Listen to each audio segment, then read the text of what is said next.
Hello friends, welcome back our channel. ఇవాళ మన video వచ్చేసి నేను నార్మల్గా మనం దేవుడి దగ్గర వేయడానికి ముగ్గు ఉంటుంది కదా, అది ఎట్లా అంటే శుద్ధ అంటారు కదా బయట వాకిట్లో వేసే ముగ్గు, అది మనం యూజ్ చేయం కాబట్టి మనం ఫ్రైడే దేవుడి దగ్గర వేయడానికైనా లేదంటే కడపల మీద వేయడానికైనా అది రాళ్ళతో చేస్తారు అంటారు కదా నార్మల్గా. సో కొంతమంది అది యూజ్ చేయరు, బియ్యం పిండి వాడతారు కదా. సో బియ్యం పిండితో సరిగ్గా ముగ్గు వేయడానికి రాదు కాబట్టి ఇలా మనం ప్రిపేర్ చేసుకోవచ్చు అన్నమాట. అండ్ ఇప్పుడు ఎట్లాగో సమ్మరే కాబట్టి కొంచెం ఎక్కువ క్వాంటిటీలో చేసి పెట్టుకుంటే ఇంటి ముందు కూడా మనం ఇదే యూజ్ చేసుకోవచ్చు. ఇక్కడ వచ్చేసి నేను రేషన్ బియ్యం తీసుకున్నాను.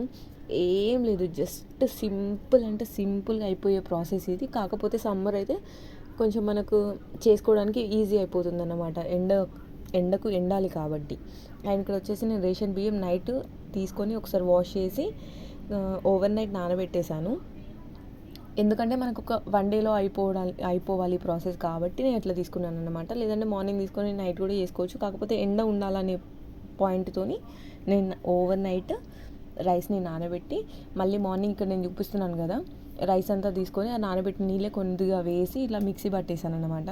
దీన్ని వచ్చేసి మనం నార్మల్గా కవర్స్ ఉంటాయి కదా, మన వడియాలు కానీ అలా ఆరబెట్టుకునే కవర్స్ ఉంటే ఆ కవర్స్ మీద లైట్గా స్ప్రెడ్ చేసినట్టు ఇట్లా ఇక్కడ నేను వీడియోలో చూపిస్తున్నట్టు మనం పోస్తే సరిపోతుంది. జస్ట్ ఒక 2 అవర్స్లో ఇది కంప్లీట్గా ఎండిపోతుంది అన్నమాట. నాకు అంటే అంత ఎండగొట్టే అంత స్పేస్ ఇక్కడ అదేం లేదు కాబట్టి నేను ఇలా చూపిస్తున్నాను. ఒక ప్లేట్ లాంటి దాంట్లో తీసుకొని దీన్ని మనం ఎండలో ఎండబెట్టుకోవాలన్నమాట. ఎండలో ఎండబెట్టిన తర్వాత నేను చూపిస్తాను. జస్ట్ ఒక 1 సైడ్ వంచడం వల్ల 1 సైడ్ ఎండింది, ఇంకొక సైడ్ ఎండిపోలేదు. సో అది కూడా మళ్ళీ ఇందులో కలిపేస్తున్నాను. చూస్తున్నారు కదా అక్కడ ఈజీగా మనకి ఎంత ముగ్గులాగా అయిపోయిందో ఈజీగా అర్థమైపోతుంది. అండ్ ఇది వచ్చేసి మళ్ళీ ఒక 2 అవర్స్ అట్లా ఎండలో పెట్టాను. పెట్టిన తర్వాత మనకి ఏమవుతుందంటే చిన్నగా గడ్డలు కట్టినట్టుగా అయిపోతుంది అన్నమాట. నేను మధ్యలో ఒకసారి ఇట్లా కలుపుదామనేసి కలుపుతున్నాను. మీరు కావాలంటే అంటే ఫ్యాన్ గాలి కింద అలా పెట్టుకోవచ్చు అని అనుకునే వాళ్ళు కొంచెం ఎక్కువ టైం తీసుకుంటుంది, 2 డేస్ 3 డేస్. ఎందుకంటే మనకి అది స్మెల్ వచ్చేస్తుంది, నానబెట్టిన బియ్యం కదా, సో స్మెల్ వస్తుంది అనమాట. స్మెల్ రాకుండా అలా ఏం లేదు అంటే మంచిగా ఎండలో పెడితే మాత్రమే స్మెల్ రాకుండా ఉంటుంది.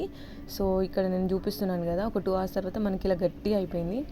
చూసారు కదా, ఇలా స్పూన్తో మళ్ళీ తీస్తుంటే గడ్డలుగా వచ్చేస్తుంది అన్నమాట. మనం ఇది మనకి తెలిసిపోతుంది, చేతితో మనం ఇలా మెదిపినట్టు చేస్తే. ఇక్కడ నేను స్పూన్తో చేశాను కదా, ఇంకా కొంచెం పచ్చిగా ఉందన్నమాట. సో నేను మళ్ళీ కొద్దిసేపు ఎండలో పెట్టేసుకున్నాను. సో నాకు మార్నింగ్ టు ఈవినింగ్ సరిపోయిందన్నమాట, ఒక 1 డేకి సరిపోయింది. నెక్స్ట్ వచ్చేసి నేను ఈవినింగ్ 5 o'clockకి ఇది చూపిస్తున్నాను. మనకి ఇలా అంటే పొడిగా అయిపోతుంది కదా. సో మనం ఏంటి అని అంటే చేయితో అనుకోవడం ఇదంతా కష్టం కాబట్టి ఒక్కసారి మిక్సీలో వేసి మనం మిక్సీ ఆన్ చేసుకున్నామంటే మనకి కంప్లీట్గా పౌడర్ లాగా వచ్చేస్తుంది. సేమ్ మనం బయట కొనే ముగ్గు లాగానే వస్తుంది అన్నమాట. మీరు కావాలంటే ఇంకొంచెం బియ్యం పిండి ఇందులో ఒక 2-3 స్పూన్స్ అట్లా యాడ్ చేసేసుకొని వేసుకుంటుంటే స్మూత్గా వస్తుంది. నేను పిండి యాడ్ చేయకుండా వేసి చూపిస్తున్నాను. నార్మల్గా ఇది ఏంటి అని అంటే మనం పూజ టైమ్స్లో యూజ్ చేయడానికి మనకి యూజ్ఫుల్ అన్నమాట. ఎందుకంటే పూజ టైమింగ్స్లో పూజ అంటే దేవుడి దగ్గర వేసుకోవడానికి కానీ గడపల మీద వేసుకోవడానికి కానీ మనం బయట వేసే ముగ్గు యూజ్ చేయం కదా. సో ఇలా వాడుకోవచ్చు అన్నమాట. కావాలంటే ఇది ఎక్స్ట్రా కూడా చేసి పెట్టుకోవచ్చు. And thanks for watching and please do subscribe. కొత్తగా చూసే వాళ్ళు కొంచెం సబ్స్క్రైబ్ చేసుకోండి. And thanks for watching.